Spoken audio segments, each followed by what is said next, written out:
السلام علیکم ورحمۃ اللہ وبرکاتہ۔ الحمدللہ رب العالمین، الصلاۃ والسلام علی سیدنا المرسلین وعلی آلہ وصحبہ اجمعین، اما بعد۔ تمام قسم کی تعریف، حمد و ثنا، کبریائی، بڑائی، بزرگی اللہ رب العزت کے لیے لائق و زیبا ہے۔ درود و سلام انبیاء کرام پر، خصوصاً نبی مکرم رحمۃ للعالمین امام الانبیاء محمد صلی اللہ علیہ وسلم پر۔ رب اشرح لی صدری ویسر لی امری واحلل عقدۃ من لسانی یفقہوا قولی۔ ربی زدنی علما، ربی زدنی علما، اللہم فقہنا فی الدین، اللہم فقہنا فی الدین۔ اب آیت نمبر 31 دیکھیں گے ہم، سورہ نساء آیت نمبر 31۔ اعوذ باللہ من الشیطان الرجیم، بسم اللہ الرحمن الرحیم۔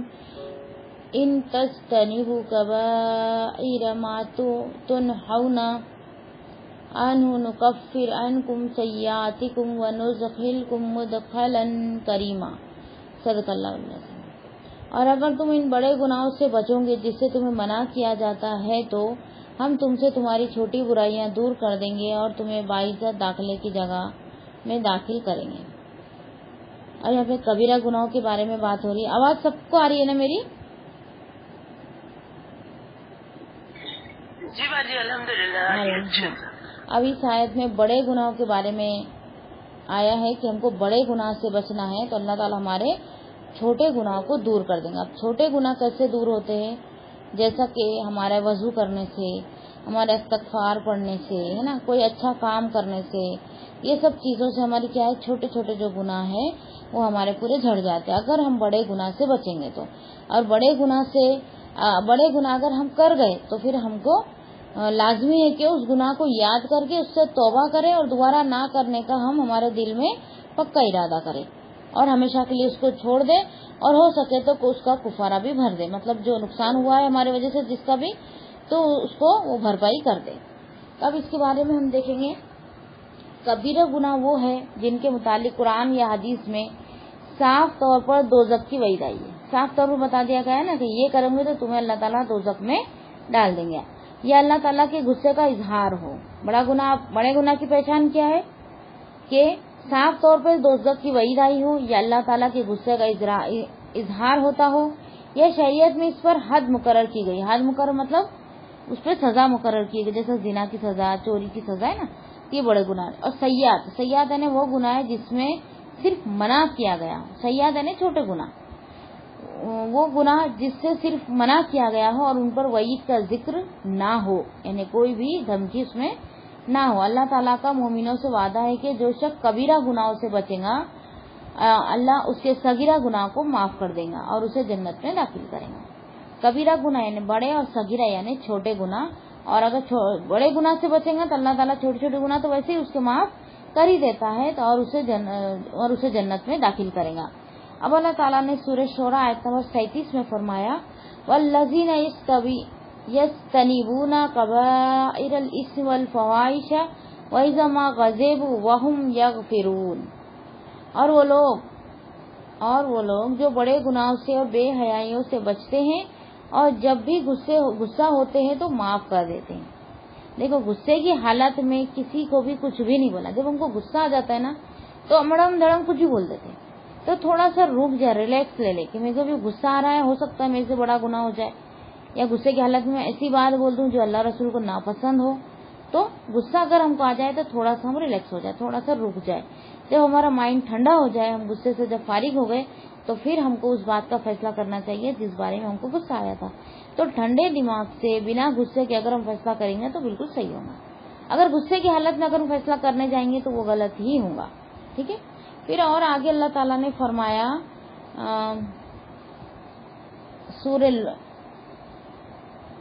اللہ تعالیٰ نے سورہ نجم آیت نمبر 32 میں، بسم اللہ الرحمن الرحیم، الذین یجتنبون کبائر الاسم والفواحش الا اللمام ان ربک واسع المغفرہ۔ سورہ نجم آیت نمبر 32۔ وہ لوگ جو بڑے گناہ اور بے حیائی سے بچتے ہیں مگر صغیرہ گناہ، یقیناً تیرا رب وسیع بخشش کرنے والا ہے، یعنی وسیع یعنی بہت زیادہ بخشش کرنے والا ہے۔ اور قرآن مجید میں کئی جگہ اللہ تعالیٰ نے بڑے گناہوں کا ذکر کیا ہے، جیسا کہ سورہ لقمان میں فرمایا آیت نمبر 13 میں، بے شک شرک یقیناً بہت بڑا ظلم ہے۔ بے شک شرک یقیناً بہت بڑا ظلم یعنی شرک بھی بہت بڑا گناہ ہے۔ اور دوسری جگہ سورہ حج آیت نمبر 30 اور 31 میں اللہ تعالیٰ نے فرمایا ذالک ومن یعظم حرمات اللہ فہو خیر لہ عند ربی وأحلت لکم الانعام الا ما یتلی علیکم فاجتنبوا الرجس من الاوثان واجتنبوا قول الزور حنفاء للہ غیر المشرکین بہ ومن یشرک باللہ فکأنما خر من السماء فتخطفه الطیر او تہوی بہ الريح فی مکان صحیح۔ اور جو کوئی اللہ کی حرمتوں کی تعظیم کرے تو وہ اس کے لیے اس کے رب کے یہاں بہتر ہے، اور تمہارے لیے مویشی حلال کر دیے گئے ہیں سوائے ان کے جو تمہیں پڑھ کر سنائے جاتے ہیں۔ بس بتوں کی گندگی سے بچو اور جھوٹی بات سے بچو۔ دیکھو جہاں بتوں کی گندگی آئی ہے اس سے فوراً بعد جھوٹی بات آ گئی ہے، اور اس حال میں کہ اللہ کے لیے ایک طرف ہونے والے ہو، اس کے ساتھ کسی کو شریک کرنے والے نہیں، اور جو اللہ کے ساتھ شریک ٹھہرائے تو گویا وہ آسمانوں سے گر پڑا، پھر اسے پرندے اچک لیتے ہیں یا اسے ہوا کسی دور جگہ میں گرا دیتی ہے۔ یعنی شرک کرنے والا ایسا ہے کہ وہ آسمان سے گر گیا اور پرندے نے اٹھا کے اس کو کہیں اٹھا کر پھینک دیا، یعنی وہ گمراہ ہو گیا۔ اور سورہ نحل میں اللہ تعالیٰ نے فرمایا سورہ 116 اور 117 میں بسم اللہ الرحمن الرحیم ولا تقولوا لما تصف السنتکم الکذب ھذا حلال وھذا حرام لتفتروا علی اللہ الکذب ان الذین یفترون علی اللہ الکذب لا یفلحون متاع قلیل ولہم عذاب علیم۔ اور اس کی وجہ سے جو تمہاری زبانیں جھوٹ کہتی ہیں مت کہو کہ یہ حلال ہے اور یہ حرام ہے تاکہ اللہ پر جھوٹ باندھو، یعنی ہم کو کوئی حق نہیں بنتا کہ ہم کسی کو حلال اور کسی کو حرام ٹھہرائے، بلکہ اللہ تعالیٰ نے جس کو حرام ٹھہرایا ہے وہی حرام ہے، اللہ تعالیٰ نے جس کو حلال ٹھہرایا ہے وہی حلال ہے۔ اس لیے ہم کو صحیح حدیثوں کی تلاش میں ہمیشہ رہنا چاہیے۔ ضعیف حدیث اگر ہم لے لیں گے تو ہم بھی اللہ پر اور رسول پر جھوٹ باندھ دیں گے نا، بے خبری کے عالم میں، لیکن ہم پہ حق بنتا ہے نا کہ ہم اس کی تحقیق کریں۔ دنیا میں کتنی ریسرچ کرتے ہیں نا ہم، دنیا کی زندگی ہماری، اس میں ہم کتنی مشقت کرتے ہیں، کتنا تجربہ پاتے ہیں کہ ایسا کریں گے تو یہ نقصان ہو جائے گا، ویسا کریں گے تو وہ نقصان ہو جائے گا، ایسا مت پکاؤ ویسا پکاؤ، یہ اچھا لگے گا نہ تو ویسٹ ہو جائیں گے، کتنا ہم دماغ لگاتے ہیں کہ کہیں نہ کہیں ہمارا نقصان نہ ہو جائے۔ ویسے ہی دین کے بارے میں بھی ہم کو پورا دھیان لگانا ہے کہیں ہمارا نقصان نہ ہو جائے، پورے چوکن نہ رہنا ہے ہم کو، اور پوری زندگی کا یعنی کہ پورے دن کا سلیبس ہمارے ہاتھ میں ہونا کہ آج ہم نے دن بھر میں کیا کتنے گناہ کیے، کتنے نیکیاں کیے، اور پھر اس کے بعد ہم نے کتنا ٹائم ویسٹ کیے، کتنا ٹائم اللہ کی راہ میں لگائے، یہ سب ہم کو ہمارے ذہن میں ہونا چاہیے، تو ہی ہم بہت آسانی سے ہماری اصلاح کر سکیں گے، نہیں تو ہم ہماری اصلاح بھی نہیں کر پائیں گے۔ ہم اپنے آپ کو اچھا ہی سمجھیں گے، ہر حالت میں ہم اپنے آپ کو اچھا ہی سمجھیں گے، بھلے نہ گناہ کیوں نہیں کرتے ہم اپنے آپ کو اچھا سمجھیں گے۔ جب ہم ہماری اصلاح کرنے جائیں گے نا، جب ہم کو پتہ چلے گا کہ کہاں ہم غلط تھے کہاں ہم صحیح تھے۔ کتنے دن سے میں ریسرچ کر رہی ہوں تو بھی آج بھی مجھے ایسا لگتا ہے کہ کہیں نہ کہیں میں گڑبڑ کر رہی ہوں، تو میں اس کی ریسرچ میں لگی رہتی ہوں کہ میرے سے کہیں اللہ تعالیٰ اللہ اور رسول پر بہتان نہ لگ جائے، جھوٹی حدیث نہ آ جائے، اس لیے میں صحیح حدیثوں کی تلاش اور قرآن کی دلیلیں لے کر آپ کے سامنے رکھتی ہوں تاکہ صحیح آپ دین جو ہے لوگوں تک میں پہنچا سکوں۔ اور آگے ہیں پھر سے 116 117 کا ترجمہ میں پھر سے رکھتی ہوں، اور اس کی وجہ سے جو تمہاری زبانیں جھوٹ کہتی ہے مت کہو کہ یہ حلال ہے اور یہ حرام ہے تاکہ اللہ پر جھوٹ باندھو۔ بے شک جو لوگ اللہ پر جھوٹ باندھتے وہ فلاح نہیں پائیں گے، جو اللہ پہ جھوٹ باندھیں گے وہ کبھی کامیاب نہیں ہوں گے، بہت تھوڑا فائدہ ہے اور ان کے لیے دردناک عذاب ہے۔ ہاں دنیا میں لوگ ان کو عالم علماء کہیں گے، تحفے طائب بھیجیں گے، عزت مان ٹھان سب دے دیں گے، لیکن آخرت کی جو اصل کامیابی اس سے وہ محروم رہ جائیں گے۔ پھر اور ایک آیت ہے سورہ انعام آیت نمبر 151 اور 152، دو آیتیں ہیں، اس کو بھی میں آپ کے سامنے رکھتی ہوں۔ بسم اللہ الرحمن الرحیم قل تعالوا اتل ما حرم ربکم علیکم الا تشرکوا به شیئا وبالوالدین احسانا ولا تقتلوا اولادکم من املاق نحن نرزقکم وإیاہم ولا تقربوا الفواحش ما ظهر منها وما بطن ولا تقتلوا النفس التي حرم الله الا بالله في ذلكم وصاكم به لعلكم تعقلون ولا تقربوا مال اليتيم الا بالتي هي احسن حتى يبلغ اشده واوفوا الكيل والميزان بالقسط لا نکلف نفسا الا وسعها وإذا قلتم فعدلوا ولو كان ذا قربى وبعهد الله أوفوا ذلكم وصاكم به لعلكم تذكرون. صدق اللہ. اس کا ترجمہ کچھ اس طرح ہے، کہہ دے آؤ میں پڑھوں جو تمہارے رب نے تم پر حرام کیا ہے. اس نے تاکیدی حکم دیا ہے کہ اس کے ساتھ کسی چیز کو شریک نہ ٹھہراؤ اور ماں باپ کے ساتھ خوب احسان کرو. دیکھو بتوں کے بعد جھوٹی بات کے بارے میں آیا، اور اللہ کے بعد شرک کرنے والے اللہ کے ساتھ شریک نہ ٹھہراؤ، اور اس کے بعد کیا ہے ڈائریکٹ ماں باپ کے بارے میں آیا کہ ماں باپ کے ساتھ خوب حسن سلوک کرو اور اپنی اولاد کو مفلسی کی وجہ سے قتل نہ کرو. مفلسی مطلب غریبی. زیادہ بچے ہو جائیں گے تو ہم کیسی تربیت کریں گے، کتنا مہنگائی کا زمانہ ہے، ہم دو ہمارے دو، یا ابھی تو ایک ہی ہو رہا ہے، دو بھی نہیں کر رہے.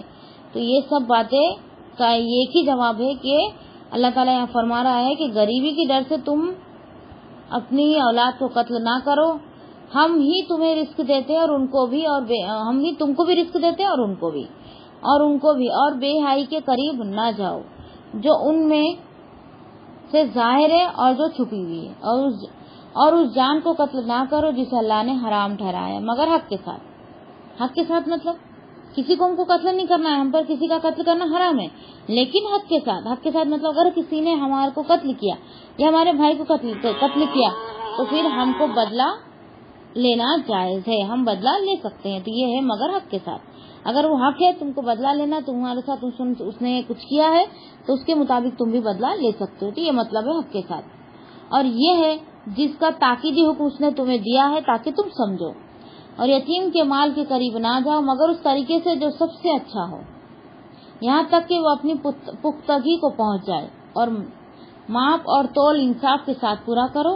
ہم کسی شخص کو تکلیف نہیں دیتے مگر اس کی طاقت کے مطابق.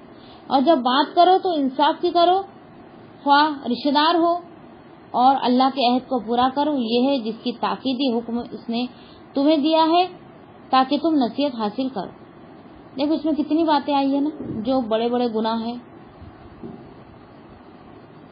سب سے پہلے ہے اللہ کے ساتھ کسی کو شریک نہ ٹھہرانا، ماں باپ کے ساتھ حسن سلوک کرنا، اور بچے کو غریبی کی ڈر سے قتل نہ کرنا، اور بے حیائی کے قریب نہ جانا جو ظاہر ہو یا چھپی ہوئی ہو، اور اس جان کو قتل نہ کرو جسے اللہ نے حرام ٹھہرایا مگر حق کے ساتھ. اور یہ ہے جس کا تاکیدی حکم تمہیں دیا گیا تاکہ تم سمجھو. اور یتیم کے مال کے قریب نہ جانا لیکن بہترین طریقے سے، اور ماپ تول میں کمی نہ کرنا، اور انصاف کے ساتھ پورا کرنا. انصاف کرنا اس کے ساتھ پورا ناپنا. اور ہم کسی کو تکلیف نہیں دیتے مگر اس کے طاقت کے مطابق. اور جب بات کرو تو انصاف کی کرو. انصاف کب کرتے ہیں؟ جب دوسرے ہمارے سامنے ہوتے نا ہم بہت انصاف جتاتے، جب ہماری اولاد کی بات آتی نا تو پھر ہم کو انصاف ہم بھول جاتے.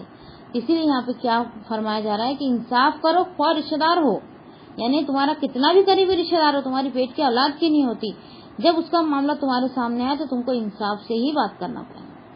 اور اللہ کے عہد کو پورا کرو. یہ ہے اس کا جس کی تاکیدی حکم اس نے تمہیں دیا ہے تاکہ تم نصیحت حاصل کرو.